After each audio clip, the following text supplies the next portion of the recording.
So here, there's going to be, in times like these, there's always people that want to come up and try to scam you. Just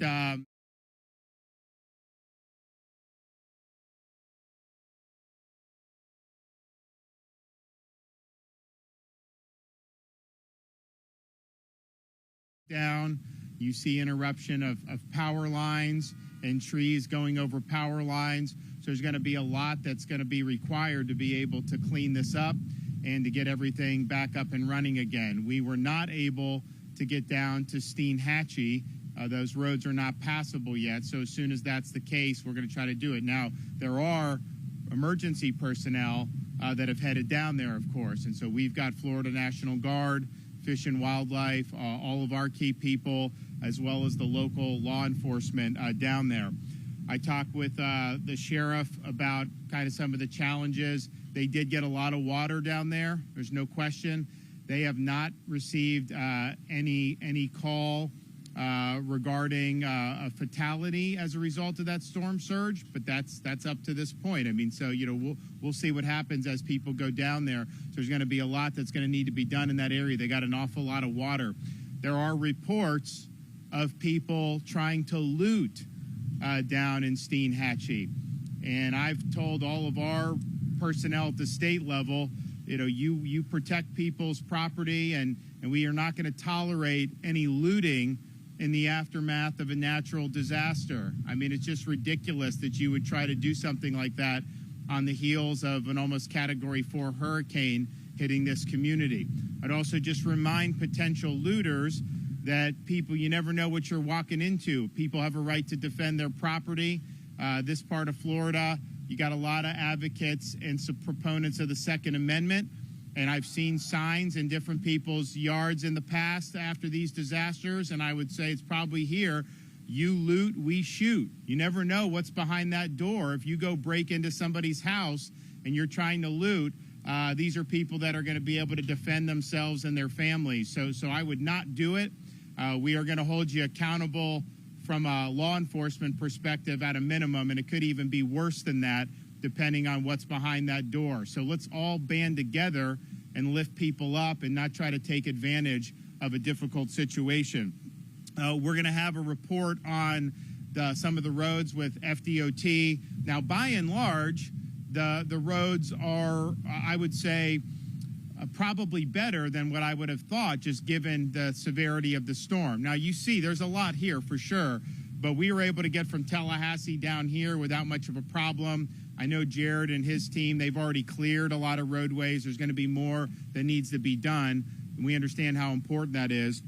And the same thing with the power restoration. Those efforts are ongoing. As soon as the storm passed where it was safe to go, these guys have been out working. Now, in a place like Taylor County, some of this stuff, you could see, you just have to reconnect it. Probably won't be as difficult. There's other parts in Taylor County where the poles have been knocked down. Some of them may be snapped in half. That's going to require a little bit more extensive effort to be able to get that up and running. So all of that is going to be tackled, and all that is going to be done. They want to get people hooked up back online as quickly as possible. So I want to thank everybody for what they've been able to do to work to help respond. There's going to be more that's done just in the emergency response with our first responders all through today and all through the night. They're going to keep going as long as they're needed. And then, of course, getting everybody back on their feet with clearing this debris. That's going to be a huge effort, as well as the power restoration in the areas where you really had serious interruption to the overall power lines and power poles. But thanks, everybody, for doing that. I appreciate all the linemen for what they've been able to do. Thanks to all the folks here locally who've worked really hard. This is we haven't had a storm take this path at this level since the 1890s to hit this part of Florida. So this is something that is a really big deal, and not that you ever want to do, but there's parts of Florida that have had these things happen, and they've built up infrastructure and in response to it. Well, this part of the state hasn't necessarily seen a storm like this in quite some time. So that's just going to present challenges, but I appreciate everybody rallying around, people stepping up and really appreciate the resiliency that I'm seeing throughout all these counties, particularly in the Big Bend region of Florida. Okay, we're going to hear from Secretary Perdue, then we're going to hear from Sheriff Wayne Padgett. All right, thank you, Governor DeSantis, for your continued leadership throughout this event. FDOT is continuing to push crews inward through the major arteries that are impacted by this storm. We have over 700 crew members and a lot of heavy equipment that are headed this way. You're going to begin seeing them working. Some of our priorities, one is to make sure all the bridges are safe and passable. We've inspected most of the bridges in this area at this point. There are still a few areas that are not accessible. The governor mentioned one of them in Steinhatchee and also State Road 24 going in to Cedar Key. You're going to see our cut and toss crews coming this way. They're pushing their way in right now.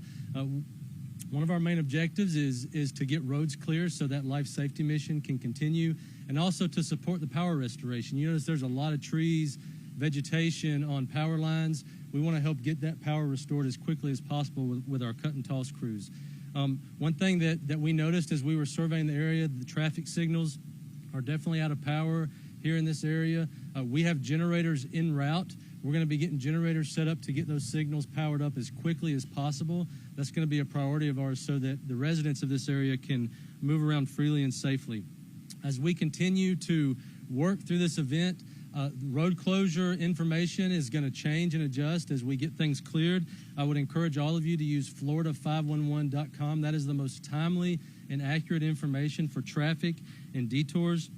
And remember, if roads are flooded, please do not drive through them. You never know what's going on underneath the water. We want you to stay safe and get where you're going safely. Again, Governor DeSantis, thank you for your leadership. Sheriff? Yes, I want to thank the governor for sending in the troops and helping us. He sent us National Guard. It's always have a great leader. And we want to thank everybody that's come forward to help us. We took a lick from almost a Cat 4 hurricane. But I'll tell you, it feels good to know that you can count on your people when you need them. And Taylor County, we're going to make it. Just hang in there. If you don't have to go somewhere, don't go. Stay home. We still got trees down, power lines down, and we just need you to stay home, stay put. Don't be out sightseeing and just causing a problem, getting in the way of our law enforcement and our cleanup crews. So thank you. Stay home, and we'll get through this. Just be strong. Thank you. And we're going to continue to respond as local communities have more needs for support. The Division of Emergency Management for the state of Florida is ready to fulfill those requests. We appreciate everybody's hard work, and we're going to continue to work through this over these next days, weeks, and a hurricane of this magnitude. You're talking about months that are going to go into some of the things when you start talking about rebuilding and even beyond that. And so we understand that, and we're in it for the long haul. Okay, anyone have any questions?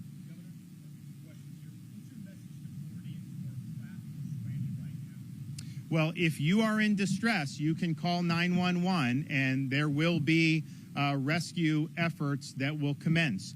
The storm is past. The first responders are active.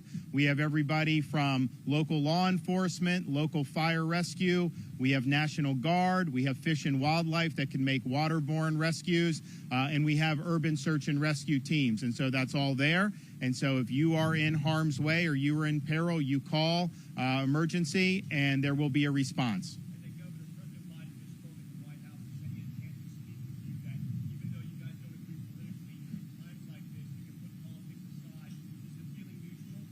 Yes, we have to deal with supporting the needs of the people who are in harm's way or have difficulties. And that has got to triumph over any type of short-term political calculation or any type of positioning.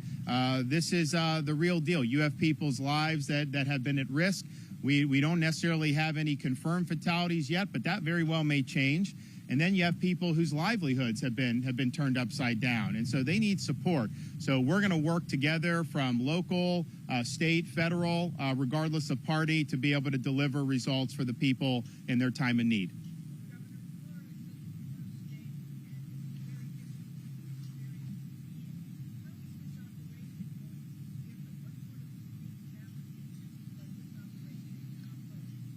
Well, the difference is, I think one difference between this and Ian is Ian was hit Category 5 going into Fort Myers, but then it went all the way up the interior of the state, all the way out to the Atlantic Ocean around Daytona Beach. So the sheer number of people who were without power and suffered severe damage was probably as much that's ever happened in a hurricane in the history of the state of Florida. I think this storm, the bands, there's obviously impacts far and wide, and we've seen tornado activity and things even hundreds of miles away. But I'd say the bulk of the storm going through north and north central Florida, what you're going to see with all the wooded areas, you're going to see a lot more trees. You're going to see a lot more debris. There was debris, of course, for Hurricane Ian, but it was, I think, a more diverse array of debris. It wasn't all just trees. It was different pieces of boats and different pieces of structures. And in some ways, that was a big challenge. I think this, we know where the debris is. We know there's a lot of debris. And so we'll be working with the local communities to be able to do it. You know, some of these communities in this part of the state have never necessarily been hit with a major hurricane before. And I know there's some in like north central Florida, you know, they may not have a debris removal contract in place, whereas a county like Lee down in southwest Florida, they are going to have that because they know that's something they got to deal with. So some of this stuff, they're going to probably need to lean on the state to be able to help. They're under-resourced counties, and we stand by ready to help them be able to get that done.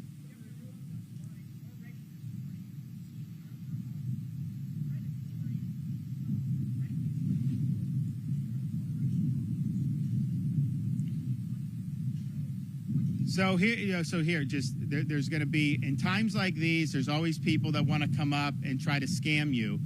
Just be very weary of what people are telling you right now. There are going to be crews to clear the roads. Certainly the public roads, are going to be done. As you get into private debris removal, it becomes a little bit trickier in terms of what is reimbursed and this and that. But certainly on the right-of-ways, that is going to be taken care of, and it's public right-of-way. That's kind of the core mission for debris removal.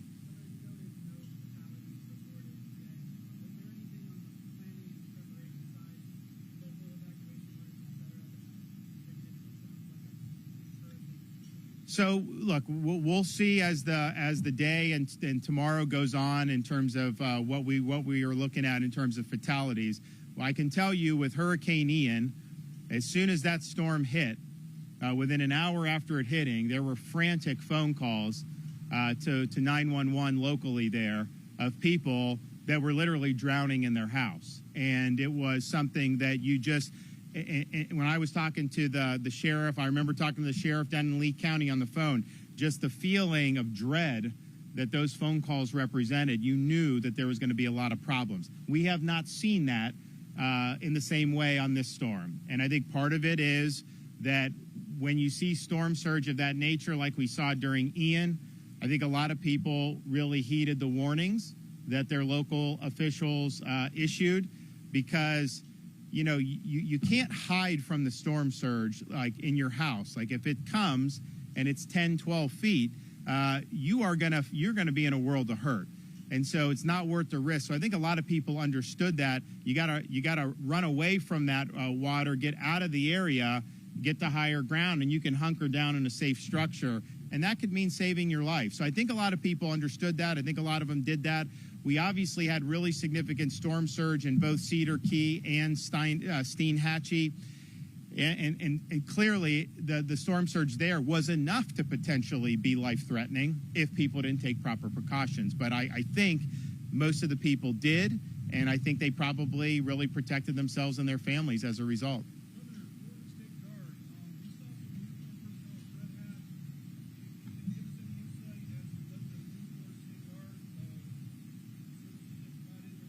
So the guys behind me here for our State Guard, they came in and they're assisting with damage assessments. And that obviously is important information to be able to get back to the state so that we know what we need to do from a transportation perspective, from a fish and wildlife perspective, anything in terms of what needs to be done. So they've done a good job. And of course, we have many hundreds of National Guard just right here in Taylor County. This is kind of the ground zero deployment for them. And if there's more that's needed, we'll be able to surge more accordingly. We've activated 5,500 members of the Florida National Guard. We also have some of our members of the State Guard. And then we have 8 urban search and rescue teams. So we are well equipped to be able to respond to whatever comes down the pike today into tomorrow. And hopefully, we're hoping for the best. We're hoping that there's not going to be a need to use all those resources to effectuate rescue operations, but we'd rather be safe than sorry. Okay, we'll see you guys soon. Thank you.